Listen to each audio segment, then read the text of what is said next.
Hello mga kadonatics! Nako! Mukhang hindi papalampasin ni Kitty Duterte ang nangyaring hearing kahapon sa Senado. Bakit? Itong video kasi natin panunuorin ngayon, shinare ni Kitty Duterte sa kanyang Facebook page. At ang caption na doon, "Table will always turn." That means mga kadonatics, possibly sasampahan nila ng kaso si Turing Diwata. Nako! Doon kasi sa Senado kahapon mga kadonatics sa hearing live, ipinakita lahat ng mga videos ng pag-aresto at ang paghaharas ni Turing Diwata sa mga kasama ni Tatay Digong during that time. Kitang-kita naman natin kung gaano ka-power tripping itong si Turing Diwata. Pero kahapon sa Senado, nagmumukhang tokmol. Pag ma-address ni Amy Marcos, anong ginagawa niya? Salamat, Madam Chair, in-address mo to at thank you so much. Ngayon, patay ka, makukulong ka ng 4 to 8 years. Feeling ko talaga, aside from harassment, ang napaka-strong na kaso kay Turing Diwata, yung pag-deny niya ng karapatan na bisitahin ng kanyang immediate family. Hindi pinapasok si Inday Sara Duterte. Yan talaga. Isa yan sa mga kaso na kakaharapin ni Turing Diwata. Aside yung sa harassment, another case naman yun. Those are also very strong. Why? Kasi may video talaga. Tapos si Meljadia, inaresto, tapos pinakawalan. Nako, nasa kanya talaga yung batas that time. Power tripping talaga mga kadonatics. Kaya mga kadonatics, panoorin natin itong video kung gaano sila magsinungaling, gaano kasinungaling itong mga tunggo ng mga PNP personnel natin. Let's watch. Tumayong balahibo ko nun sir, noong panahon na nakita ko, andyan yata si VP Sara, andyan si Bongo nakapasok na. Ang penalty nito ay 4 na taon nata na kulong. Who gave you the order? I take my orders from the Chief of the Philippine National Police. So, Chief PNP? Ang ano po namin is really to assist ang PCTC po. Kaya nga. Oh, PCTC, did you or did you not give the order to General Marbil? No. Patay! Ayun na. Sinong nagsisinungaling? Of course, yung mga PNP personnel. Ito, mukhang nagsasabi to ng totoo. Hindi siya nagbigay ng order. At yung si Marbil, yung sinungaling doon. Alam naman natin, si Marbil din yung nagsabi na okay lang yung mag-drugs ka. Basta lang, recreation. Para hindi ka makatulog sa trabaho mo. Walang problema. Let's go. No. So, General Marbil, are you lying? General Torre, may violation ho ba sa arrest ni former President Duterte? No sir. Any person arrested or detained or shall be allowed visits by or conference with any member of the immediate family or any medical doctor or priest, minister chosen by him. I saw the video, sir. President Duterte was asking for his own doctors. Sir, we have substantial doctor. Ang sabi kasi dito, his choice, hindi nyo choice. I saw the video wherein you're saying 2-star, ako na nagdedesisyon, I will not allow VP Sara in. Tama? Yes, sir. Hindi ba siya anak? Nung nakita ko tong batas na to, nakalagay, pag anak, you cannot stop them. Ang penalty nito ay 4 na taon nata na kulong. Bawal na pigilan yung anak na bubisit. Patay ka. 4 to 8 years talagang kakasuhan to. Dahil napaka-power tripping niya. For me 99.9% nakakasuhan si General Turing Diwata sa ginawa niya na pag-deny ng karapatan. Napaka-strong talaga kasi na kaso na to and evidences are available online. Kaya wala siyang laban nito. Sigurado talaga to. Kaya maghanda ka na Turing Diwata.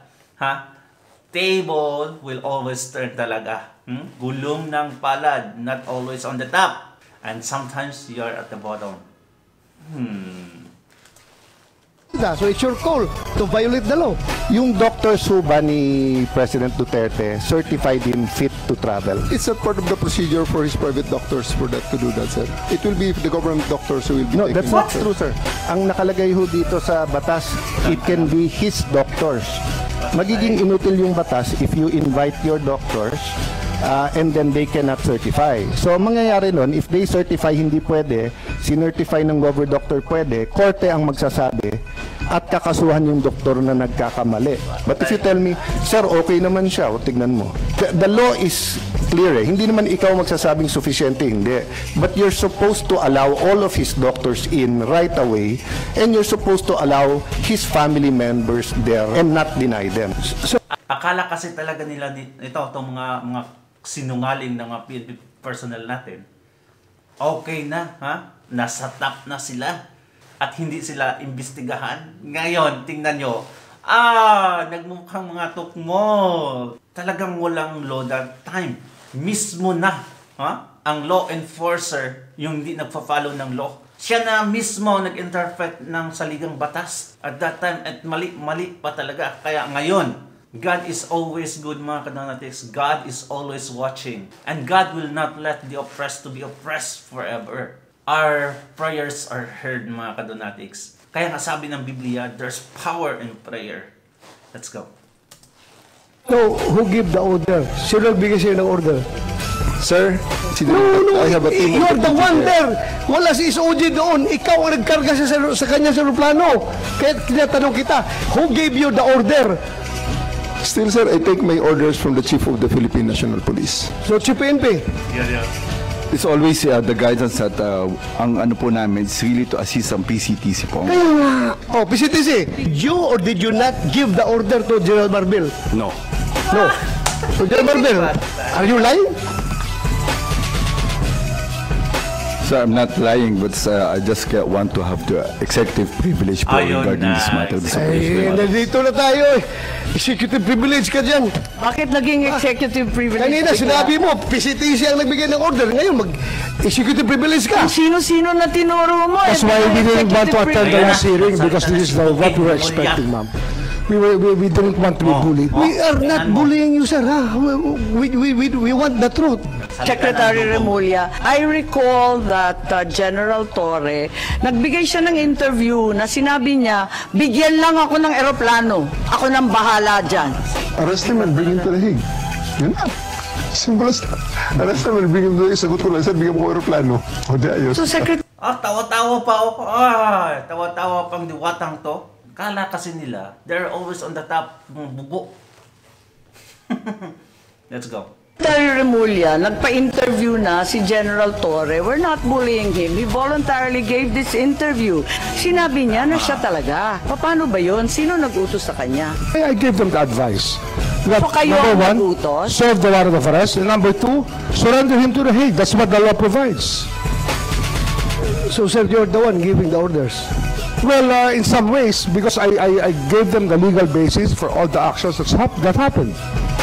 So you're the one giving the orders. If I have to be the one, then if I am the one that is referred to, I will admit it. See? Ganon na lang mga kadonatics. Ayaw nilang masabi na si Bongbong Marcos talaga ang utak ng pag-aresto ni Pangulong Duterte. They were probably told na arrest the former president and bring him to the Hague immediately. Ngayon, hindi nila masabi na si Bongbong talaga ang punot dulo. Sinungaling talaga ang mga tiyunggo na to. Kaya nakita ko na talaga mga kadonatics, we are slowly seeing the light at the end of the tunnel. We are still inside the tunnel. We are still surrounded by the dark. But we are seeing the slim light coming from the end of the tunnel. And we are slowly getting there. Ano sa tingin nyo mga kadonatics? Comment down below mga kadonatics kung dapat lang ikulong tong mga to. Especially itong si Turing. Bye-bye and God bless you.